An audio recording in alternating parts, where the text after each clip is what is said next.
Your marketing goal is to make more online sales, then this video is totally right for you. Here I'm going to talk about some tips to build your own quiz funnel. And if your prospect is in search of a product, the quiz funnel is the perfect funnel for you because you can show your prospect the right fit, the right product. Let's dive right into it. I have some notes up here. I'm going to take a look at them and go through some tips that I have for the quiz funnel. And let's start right into it. The quiz funnel principle is pretty easy.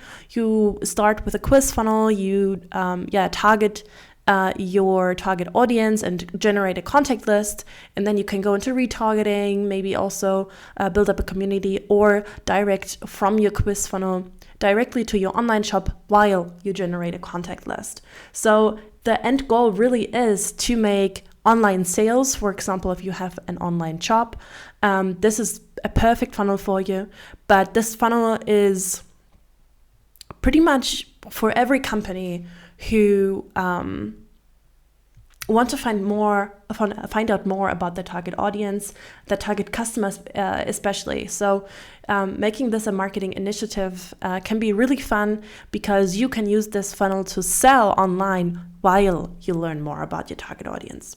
All right, so typically this funnel is used in helping your target customer find something out about themselves, which is a very cool feeling that you get while you are in the quiz funnel. And you can use it also, as I just said, to help, with your target customers' decision making.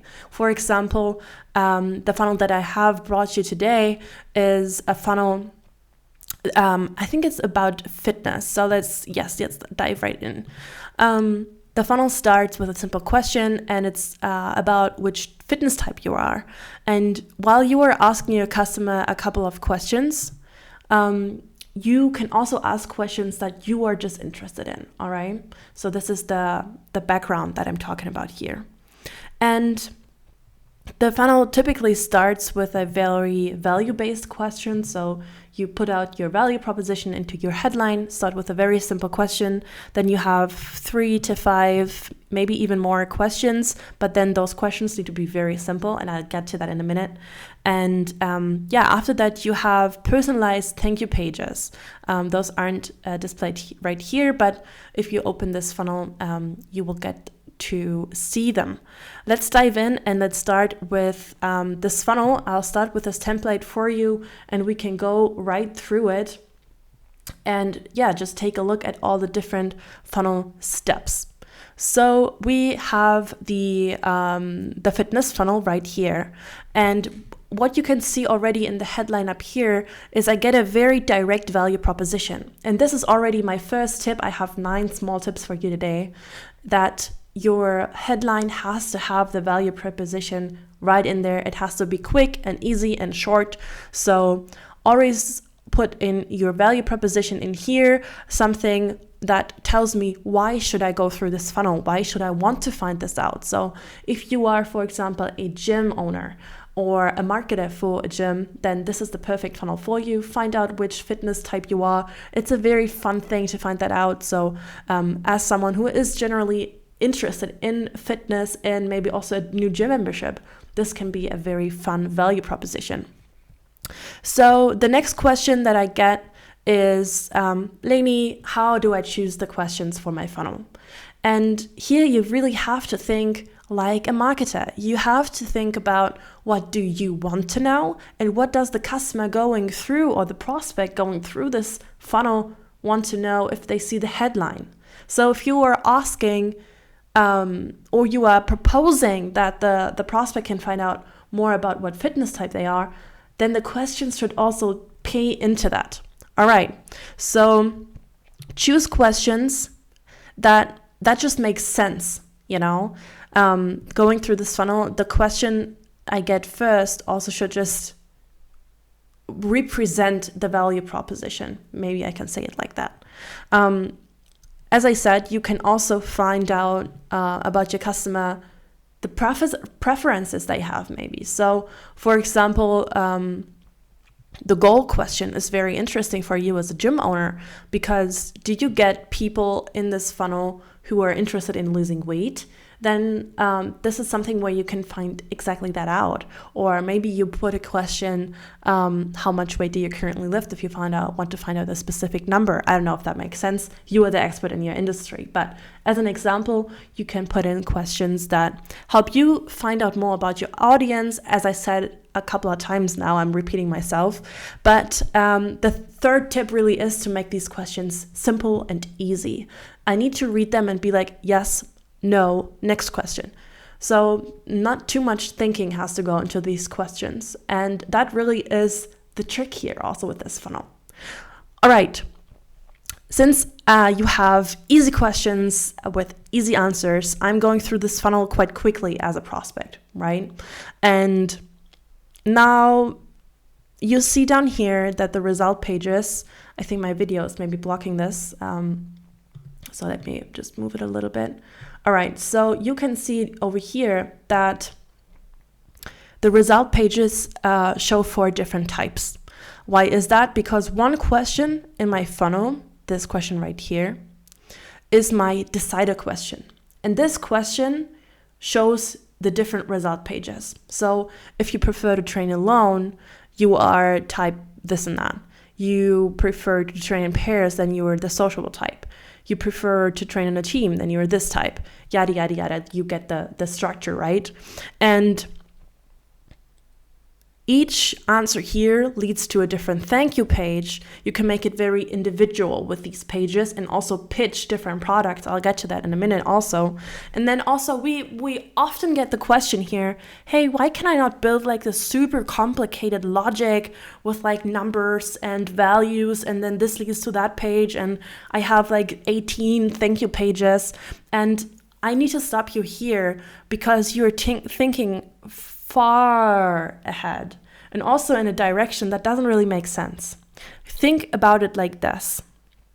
You want to pitch one product, and that needs to be decided by one answer. So if you're a gym owner in this case, and you pretty much, maybe you offer courses, and you want to pitch your courses to a person that is generally interested in a course. You need to know what type of person they are. If they prefer to train alone, no need to pitch them a course like that. And that's why it's really only necessary for generating cheap leads within one certain type of target customer.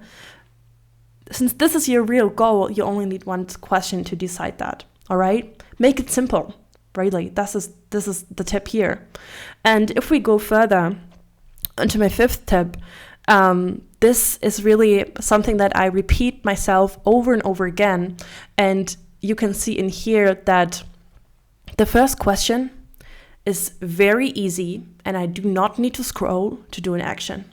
Yes, we put more content down here, which is just the simple question, the simple answer to, who is pretty much asking these questions of me, right? Or from me. And the real main tip is to always put your question in your above the fold view. What is that? That is everything that I see once I open the page. It goes until here, I'd say, right? So if you open the page with your smartphone, all I'm seeing is just what is in first view, right? And that's why everything needs to be in the first view. Oh, let me repeat that. Everything that is in the first view, I can just tap. I can go on and on and on and on.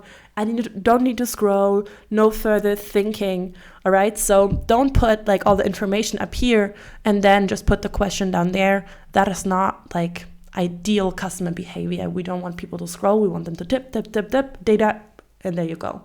All right, that was my 5th tip. And looking at the opt-in page, here goes my 6th tip. So I just switched us. I shouldn't have done that, I guess. Yes. So your opt-in copy has to repeat your value proposition. What does that mean, Leni? All right, so let's go back to the first page. As a prospect going through this funnel, I now know that I can find out which fitness type I am. And that is really great. And I want to do that. So now I've gone through all the questions, I'm done. And now they're asking me for data. Sensitive topic. Ooh, what do I do? All right. So reading again Oh yeah, it is to find out what fitness type I am. Yes, I really want that. All right, you get the thinking process that I'm going through here. I need to know why I'm putting in my data. And that's why your value proposition up front has to be very good and repeated on the opt-in page. It's not a must-do. It is a great tip from my side. We've been doing this for a couple of years now, and our most successful clients have all implemented this copy tip into their funnels. Small tip with a big meaning and output. All right. Also, keep this form short. Yeah, just keep it very short. I'm not fully done with building it here, but keep it so short that all the information that is necessary for converting this person is in this form, but no more. I mean, you already asked the person a bunch of questions. Now you want personal data. Again, it's more and more added to the action that I have to fulfill as a prospect. Keep this form very short. Keep it, I mean, do you really need their first name or not? Is the email enough? You know, think about this while you're building your funnel. So don't put like the address, don't put their mother's maiden name, stuff like that. I'm already making jokes about it, but keep the opt-in small is my 7th tip here. And going from the opt-in page back to the question pages, another thing that I love about Perspective is the design. So I can really recommend you to use this beautiful design for your success here. And what do I mean by that is to keep things pretty and keep things looking neat and beautiful. Going through the questions, you should not do like, how do I do that in here? Duplicate it? Yes. So if I see this and I exchange the picture and I put a different answer here, it's not nice, right? If there's 4 of these boxes, beautiful, right? So yeah, but if there's just 3, not beautiful. It's a little bit different. It's like not regular. So this is very hard for me to put out in English because I'm German and we pretty much have a word to describe everything. But make it either 2 boxes or 4, but don't use 3. It just looks weird on mobile. And you just want it pretty and neat, I'd say. All right, and then my 9th tip, and this is my last tip for you, is over all these question pages, you pretty much have seen the same sort of design and block used, right? This is the quiz block. And some people tend to go ahead and let me just put it in here because, it's just maybe interesting for you to put in here.